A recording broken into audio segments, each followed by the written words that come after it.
मैं अरुण कुमार धाकड़, गांव प्रतापपुरा से। मैं खेती के साथ साथ में डेयरी फार्म का काम भी अभी शुरू किया है और जैविक खेती के बारे में तो मेरे को काफ़ी इंटरेस्ट है, क्योंकि 2015 से मैंने जैविक खेती शुरू की थी और वर्मी बेड भी मैंने लगा रखे हैं। अभी यानी मेरे पास में 15 वर्मी बेड की इकाई है और फिलहाल 5 वर्मी बेड में मैं इसको तैयार कर रहा हूँ। और आप भी इसको काफ़ी अच्छी तरीके से कर सकते हैं, क्योंकि डेयरी फार्म के साथ साथ में आप वर्मी कंपोस्ट इकाई लगा के आप काफ़ी अच्छा मुनाफा कमा सकते हैं और मूत्र का भी आप इकट्ठा करके इसको भी काफ़ी अच्छी तरीके से आप बेच सकते हो। मेरे को डेयरी फार्म का ख्याल आज से करीब 10 साल पहले आ गया था। मैं यानी 2 बार जोधपुर ट्रेनिंग पे भी गया, जो सरकार के द्वारा वहाँ पर ट्रेनिंग दी जाती है। पशुपालन भाइयों के लिए वहाँ विशेष तरह के आयोजन किए जाते हैं, ताकि जो भी किसान भाई पशु यानी डेयरी फार्म का व्यवसाय करना चाहता है तो उनको पहले से ट्रेनिंग दी जाती है वहाँ पर, ताकि आप जाके वहाँ पर व्यवस्थित तरीके से कर सको वापस। और हम अलग अलग डेयरी फार्म पे भी गए थे, कपासन भी गए और वहाँ उनका सेटअप देखा, किस तरीके से वो कर रहे हैं, किस तरह से गायों के रख रखाव कर रहे हैं, कौन सा फीड दे रहे हैं। यानी बहुत सारे डेयरी फार्म का विजिट करके हम और फिर ये व्यवसाय मैंने स्टार्ट किया। हम डेयरी फार्म देखने गए तो कपासन जहाँ पर गए हम, वहाँ पर जो शेड देखा मैंने, मेरे को काफ़ी अच्छा लगा, इतना मन को भा गया मेरे को। तो मैंने भी विचार किया कि शेड बनाना तो ऐसा बनाना ताकि उसमें पशु आराम से रह सके और लेबर भी अपने को कम लगे। जो वहाँ पर शेड देखा उसी आधार पर मैंने ये शेड बनाया। और अभी जो आप ये शेड देख रहे हो, इसकी यानी 60 फीट लंबाई है और 45 फीट चौड़ाई है और मैंने इसकी ऊंचाई ले रखी है करीब 18 फीट की। और आप भी ऐसा शेड बनाओ ताकि पशु यानी खुला रहे, व्यवस्थित घूमे फिरे, उसमें कोई दिक्कत नहीं आए। ताकि पशु अगर खुला घूमे फिरेगा तो उसको यानी दूध की कोई बोलते जैसे कि लीटर आधा लीटर दूध तो ज़्यादा ही दे देगा। आप उसको खुला रखो, एक जगह आप बंदे रखोगे तो यानी उसके यानी वो परेशान हो जाएगा। अपने को भी जैसे एक जगह बिठा के रखो तो इतनी देर बैठ नहीं सकते। तो आप पशुओं को ऐसा शेड बनाओ कि ताकि उसमें बिल्कुल आरामदायक महसूस हो, किसी तरह की कोई दुविधा नहीं हो। जब पशु खरीदने जाओ तो उसमें हर चीज़ देखो, यूँ नहीं कि उसको देख के ना वहाँ आप जाओगे तब उसको नाला धुला के साफ़ सुथरा करके यानी व्यवस्थित करके रखा होगा, ऐसा मत देखो उसमें। यानी आप उसमें उसकी जो क्वालिटी देखते हैं, जैसे कि उसमें ऊपर अपने वो सींग तरफ आ गया है, सींग कैसे हैं, जो प्रोडक्शन जैसे एचएफ में कर रहे हैं तो एचएफ में यानी आप उसकी दूध की नीचे की तरफ नली देखो, उसके पूरा वो अड्डर देखो कि अड्डर कैसा है। और नीचे की यानी अपन बोलते हैं कि दोनों टांगों के बीच में जो खंदोल होती है वो भी देखो, ऊपर की खंदोल भी देखो, अपने उसके कान कैसे हैं और पूँछ वूँछ। और उसमें यानी थन, मेन थन का हो जाता है कि थन आपको यानी जहाँ अगर गाभिन पशु भी है तो आपको वहाँ पर आप थन जैसे कि यूँ धो के देखोगे तो उसमें अपने मलाई टाइप में लगेगा अपने को, तो ये देख लेना कि वो पशु करीब ठीक है। चारों विशेष तौर पर तो थन का बहुत ही ज़रूरी है, क्योंकि वहाँ से कोई पशु अपन गाभिन लिया है वो एक थन खराब हो रहा है, उसमें अपने को पता ही नहीं हुआ, थन चेक भी नहीं किया, तो उसमें अपने को दिक्कत आ जाती है यहाँ पर। तो मैंने तो गंगानगर गस्सीपुर से ये पशु खरीदे थे और वहाँ हम बहुत सारे किसानों से मिले, खरीद के पशु लाए, एक किसान से मिले। हर पशु सिलेक्शन में बहुत व्यवस्थित तरीके से उसका ध्यान रखा। और आप आगे भी आप कहीं जाओ और नया शुरुआत करना चाहते हो तो यानी आप व्यवस्थित पशु खरीद के लाओ तो वही सबसे बढ़िया है। गाय खरीद के लाया तो बहुत सारे बोलते हैं कि मेरे को 20 लीटर 30 लीटर या कोई बोलता है 40 लीटर यानी पर दिन की कि इतने दूध वाली लेनी चाहिए। पर मैंने विचार किया कि इतने दूर जा रहे हैं, अपना यहाँ मौसम कैसा है, सूट रहेगा नहीं रहेगा, तो एक ही दिमाग में ख्याल आया कि अपने तो दोनों टाइम के करके 15 लीटर वाली ठीक है। तो वहाँ से हम परचेज करने गए तो यानी करीब पशु पड़ा मेरे 55,000, कोई 58,000, कोई 72,000, 65,000 भी पड़ा है।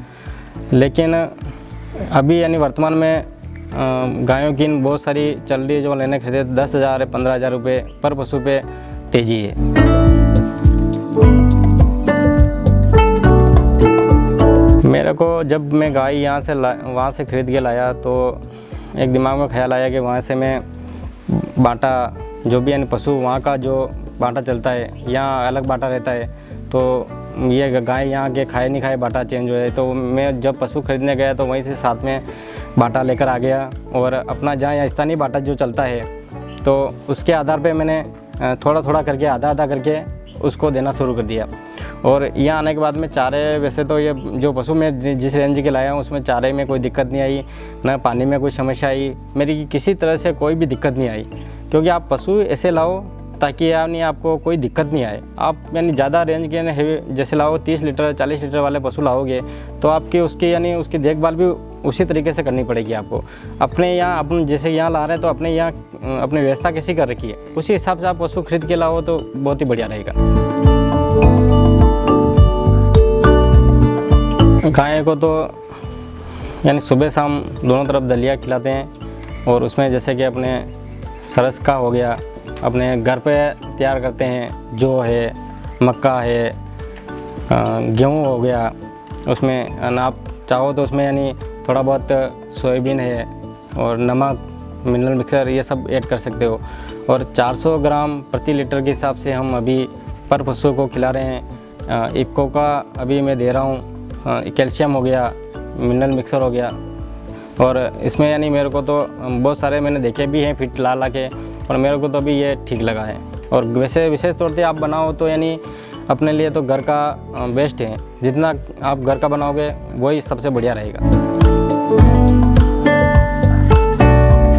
मैं पर पशु को कैल्शियम 100 ग्राम के आसपास देता हूँ, और मिनरल मिक्सर हो गया तो 20 ग्राम 30 ग्राम दे देते हैं, और नमक भी डाल देते हैं उसमें। और जो ग्यामुन पशु है उसके लिए तो यानी अलसी का बना रखा है अभी, कोई अलसी का तेल भी डालता है, लेकिन मैंने खुद की अलसी अपने तो खुद बना के तैयार करके ना उसको अलसी में अपने बाटे के साथ में मैं अलसी दे देता हूँ। तो वो तो गायबन पशु के लिए बहुत ही अच्छा है।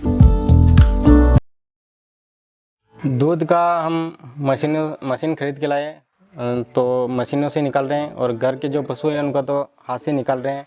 और अगर कभी कभी ऐसा भी होता है जैसे कि हमने मिल्किंग मशीन लगा दी तो कभी कभी ऐसा भी हो जाता है कि यानी दूध यानी कहते हैं कि ऊपर खींच लेता है, तो यानी लीटर उसमें लीटर भी रह जाता है, आधा लीटर भी रह जाता है, तो वो भी देखना पड़ता है। लेकिन ऐसा कभी कभी होता है कि आप अगर मिल्किंग मशीन लगा रहे हो तो उसमें यानी आपको पता चल जाता है वैसे कि उसमें दूध और बचा है कि नहीं बचा है। लेकिन मिल्किंग मशीन का मेरे हिसाब से बढ़िया बेस्ट काम है।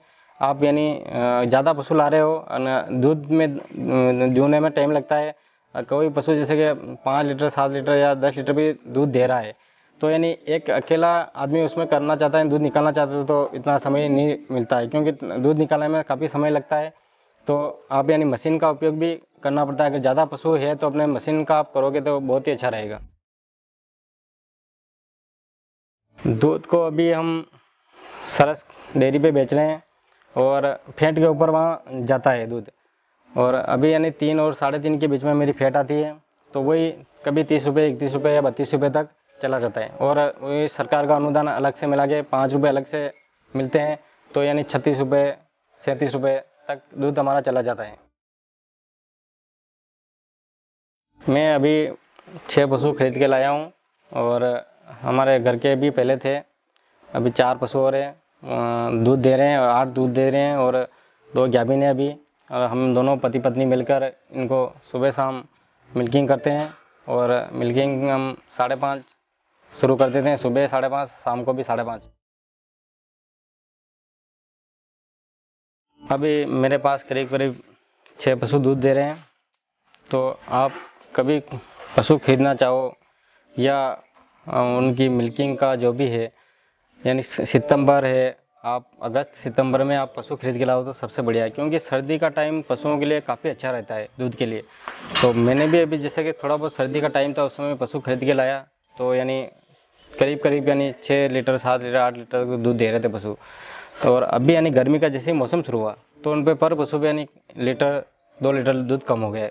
तो यानी बोलते हैं जैसे गर्मी का मौसम रहता तो दूध तो कम पड़ता ही है।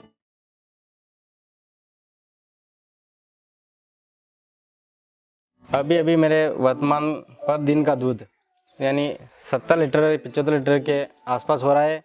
और जब सर्दी का मौसम था तो उस समय यानी करीब करीब 90 लीटर के आसपास दूध हो रहा था। तो यानी दूध का मौसम के हिसाब से काफ़ी प्रभाव पड़ता है। तो जो भी नया डेयरी व्यवसाय शुरू करना चाहता है तो यानी पशु ऐसे समय में खरीद के लाओ आप, कि यानी आपको दूध में कोई समस्या नहीं हो। मेरे हिसाब से तो आप यानी बारिश के मौसम में पशु खरीद के ले आओ तो भी बहुत बढ़िया रहेगा, और गर्मी के टाइम में तो आप पशु नहीं खरीद के लाओ तो सबसे बढ़िया वही रहेगा।